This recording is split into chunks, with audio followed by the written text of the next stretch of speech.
ये नफरत की राजनीति आ गई है। नफरत की राजनीति कैसे आ गई है यहाँ पे? मिनिस्टर जो है वो बड़े भाषण दे रही है, गुस्से में, इमोशन। ये कोई सीरियल थोड़ी है सास भी कभी बहू थी, ये हाउस है। यहाँ पे अपने तरीके से बोलना चाहिए। इसका मतलब ये थोड़ी है कि आप जो भी बोल दोगे वो पास है, उसकी तारीफ हो रही है, वाह वाह वाह वाह वाह वाह। क्या हो रहा है ये? जो है वो आपके माध्यम से मैं जनता के सामने लाना चाहता हूं, सदन के सामने भी लाऊंगा, क्योंकि जनता ने हमें यहाँ पे भेजा है सर। हम यहाँ जनता की वजह से हैं। अगर पब्लिक हमें वोट ना करती तुम भी यहाँ नहीं होते, फिर राज्यसभा में आना पड़ता है। वोट मांगे गए डिजिटल इंडिया के नाम पर, वोट मांगे गए बुलेट ट्रेन के नाम पर, लेकिन डिबेट किस बात पे हो रही है? आप ये खा नहीं सकते, आप ये गा नहीं सकते, आप ये पहन नहीं सकते। ये गाय भैंस बकरी कहां से आ गई? वही आरएसएस का दफ्तर है जिसमें 52 साल से नागपुर में तिरंगा झंडा नहीं फहराया गया। ये जो देशभक्ति के सर्टिफिकेट बांट रहे हैं ना, ये देशभक्ति के जो हमें अब देशभक्ति के सर्टिफिकेट बांट रहे हैं, इन्होंने तिरंगा नहीं फहराया था 52 साल तक। क्यों? तो यही कहना चाहूंगा नफरत की राजनीति फैलाने वालों से कि कौम को कबीलों में मत बांटिए, कौम को कबीलों में मत बांटिए, लंबे सफर को मीलों में मत बांटिए। एक बहता दरिया है मेरा भारत देश, इसको नदियों और झीलों में मत बांटिए। आपके माध्यम से कुछ बातें जो हैं वो आपके माध्यम से मैं जनता के सामने लाना चाहता हूं, सदन के सामने भी लाऊंगा, क्योंकि जनता ने हमें यहां पे भेजा है सर।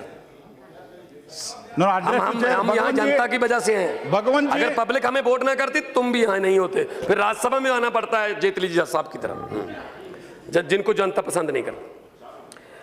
हो क्या रहा है?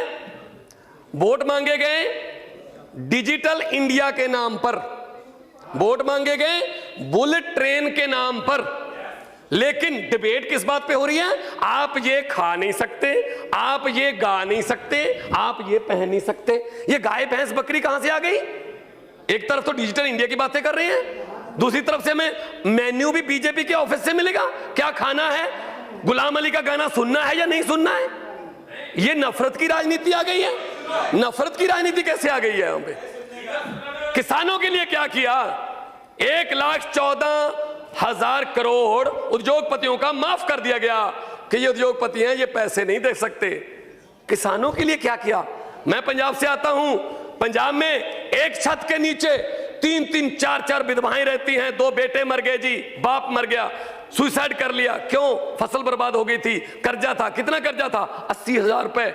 अरे किसानों के लिए तो कुछ सोचिए। स्वामीनाथन की रिपोर्ट कहां गई? स्वामीनाथन की रिपोर्ट, प्रधानमंत्री जी ने कहा था इलेक्शन कैंपेन के दौरान स्वामीनाथन की रिपोर्ट को लागू करेंगे। कहां गई वो? कुछ नहीं है। पंजाब का किसान, आपको ताज्जुब होगा कि पंजाब का किसान अपनी बेटी की शादी भी किडनियां बेच बेच के कर रहा है। जो पूरे देश को रोटी खाना खिलाता था वो खुद भूखा सोने पर मजबूर है। आपने कभी पता किया है? अपनी कंस्टिट्यूंसी में देखिए हरसिमरत जी, अपनी कंस्टिट्यूंसी में। Bhagwan ji please address the chair, you have 5 minutes. हाँ, डोंट वेस्ट। ये हालत हो गई है। और ऊपर से ये दलित विरोधी सरकार है, दलितों को दबाया जा रहा है, गरीबों को दबाया जा रहा है। रोहित वेमुला ने आत्महत्या नहीं की, उसकी हत्या की गई है। जब एचआरडी मिनिस्ट्री 5-5 लेटर लिख रही थी, वो चिट्ठियां नहीं थी, वो रोहित के मौत के वारंट लिख रहे थे। एक इतना युवा, इतना टैलेंटेड हमारा यूथ आत्महत्या करने पर मजबूर कर दिया। उसके ऊपर उसके एचआरडी मिनिस्टर जो है वो बड़े भाषण दे रही हैं, गुस्से में, इमोशन। ये कोई सीरियल थोड़ी है सास भी कभी बहू थी, ये हाउस है। यहाँ पे अपने तरीके से बोलना चाहिए। इसका मतलब ये थोड़ी है कि आप जो भी बोल दोगे वो पास है, उसकी तारीफ हो रही है, वाह वाह वाह वाह वाह वाह। क्या हो रहा है ये? मैं ये कहना चाहता हूं, पाकिस्तान के साथ हमारे संबंध कैसे हैं? क्या बोल रहे थे मोदी जी? एक सिर काटेंगे हम 15 लेके आएंगे। क्या हुआ? वो चाय पी रहे नवाज शरीफ के साथ, उनको अचानक से एक हमारे देश का प्रधानमंत्री, the biggest democracy of the world, उसका प्रधानमंत्री बिना बताए, बिना अपोजिशन को बताए लाहौर में उसका जहाज लैंड कर जाता है। हमें पता चलता अच्छा, अरे ये चाय पी रहे हैं क्योंकि इनके घर पे फंक्शन था, और ऊपर से वो कभी पठानकोट में, कभी दीनानगर में हमले कर रहे हैं। प्लीज क्या हुआ? मैं सर 4 मिनट हो गया, मैं बेल सर प्लीज बोलने दीजिए मुझे, प्लीज। हाँ, और प्रधानमंत्री जी जाते हैं आरएसएस के एक फंक्शन में, वहां कहा जाता है कि ये बहुत ही सच्चे संघ सेवक हैं और वही आरएसएस का दफ्तर है जिसमें 52 साल से नागपुर में तिरंगा झंडा नहीं फहराया गया। ये जो देशभक्ति के सर्टिफिकेट बांट रहे हैं ना, ये देशभक्ति के जो हमें अब देशभक्ति के सर्टिफिकेट बांट रहे हैं, इन्होंने तिरंगा नहीं फहराया था 52 साल तक। क्यों?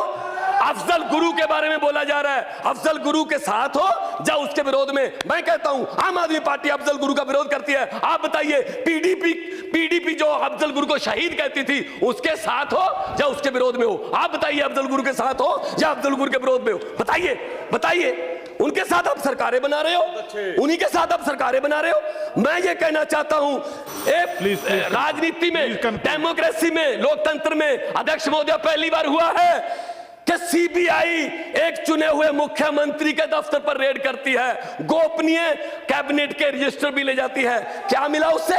क्या मिला? कुछ भी नहीं मिला। ये क्या फेडरल स्ट्रक्चर को बचाने की बातें हैं? मैं तो यही कहना चाहूंगा आखिर में नफरत की राजनीति फैलाने वालों से कि कौम को कबीलों में मत बांटिए, कौम को कबीलों में मत बांटिए, लंबे सफर को मीलों में मत बांटिए। एक बहता दरिया है मेरा भारत देश, इसको नदियों और झीलों में मत बांटिए।